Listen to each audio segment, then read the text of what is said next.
आज Doubtnut app download करें। Doubtnut पर अपने सभी गणित, रसायन विज्ञान, भौतिक विज्ञान और जीव विज्ञान के डाउट्स का करो सफाया। बस प्रश्न की फोटो खींचो, एक ही प्रश्न को क्रॉप करो और तुरंत वीडियो सोल्यूशन पाओ। अभी डाउनलोड करें। हेलो फ्रेंड्स, हमारा प्रश्न है कि सिद्ध कीजिए कि निम्नलिखित फलनों का उच्चतम या न्यूनतम मान नहीं है। हमें ये सिद्ध करना है कि जो दिए गए फलन है उन फलनों का उच्चतम या न्यूनतम मान नहीं है। तो हम पहला फलन देखते हैं। पहला फलन हमें दिया है f(x) बराबर e की पावर x। आइए इस प्रश्न को हल करते हैं। पहला भाग f(x) बराबर e की पावर x। ठीक है।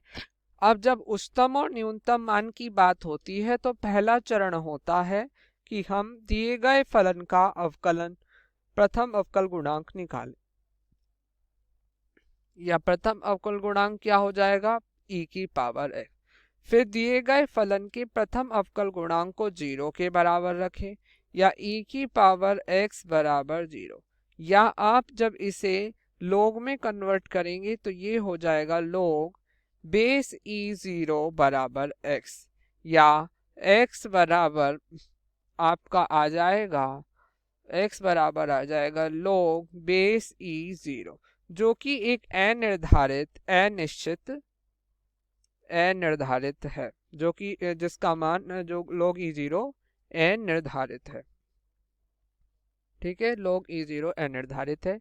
इसलिए अब हम इसका अगर द्वितीय अवकलन गुणांक भी निकाल लेते हैं तो ये इससे जो हमें x का मान मिला है वो हमें ये बताता है किसी भी मान पर इस फलन का हम उच्चतम और न्यूनतम मान नहीं निकाल सकते, क्योंकि हमें वो मान ही नहीं पता जिस पर हम फलन का उच्चतम और न्यूनतम मान ज्ञात करेंगे। इसलिए हम कह सकते हैं कि दिया गया फलन f(x) बराबर e की पावर x का कोई भी उच्चतम या न्यूनतम मान नहीं है। ठीक है। अब दूसरा फलन क्या है? दूसरा फलन है gx। सेकंड फलन gx बराबर हमें दिया है log x। सबसे पहले वही काम फिर से हम करेंगे कि पहले दिए गए फलन का अवकल गुणांक निकालेंगे, वो भी प्रथम अवकल गुणांक, जो log x के केस में 1/x हो जाएगा। फिर दिए गए फलन के प्रथम अवकल गुणांक को 0 के बराबर रखेंगे। या आप देख रहे हैं ये भी एक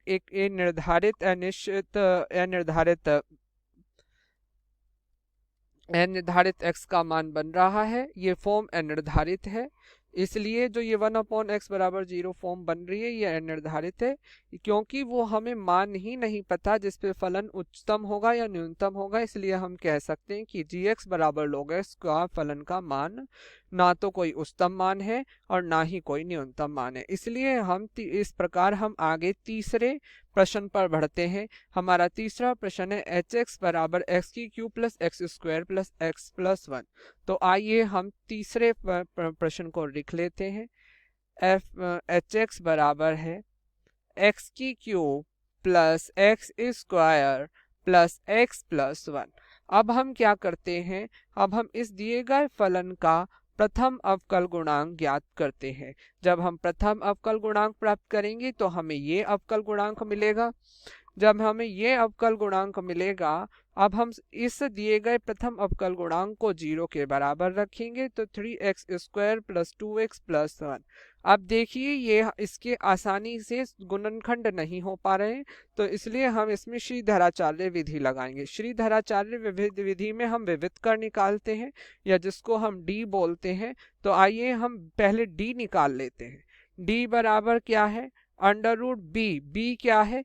d बराबर है √b² माइनस 4ac हमारा विविधकर होता है, जहाँ पे b क्या है? b हमारा 2 है, 2 की घात का वर्ग माइनस 4, a क्या है हमारा 3 इंटू c1।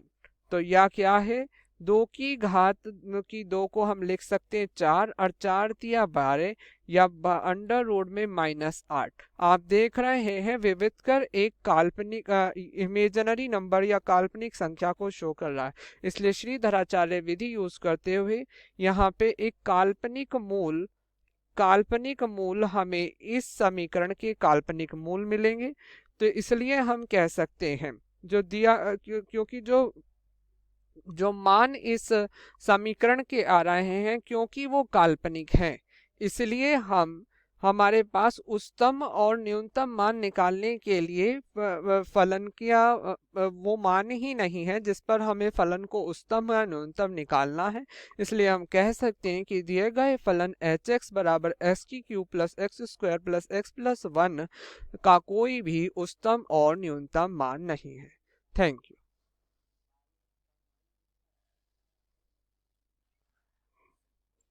कक्षा 6वीं से 12वीं से लेकर नीट, आईआईटी, जेई वो एडवांस के लेवल तक 1 करोड़ से ज्यादा छात्रों का भरोसा। आज ही डाउनलोड करें डाउटनेट ऐप या व्हाट्सएप करें अपने सारे डाउट्स 8400 400 400 पर।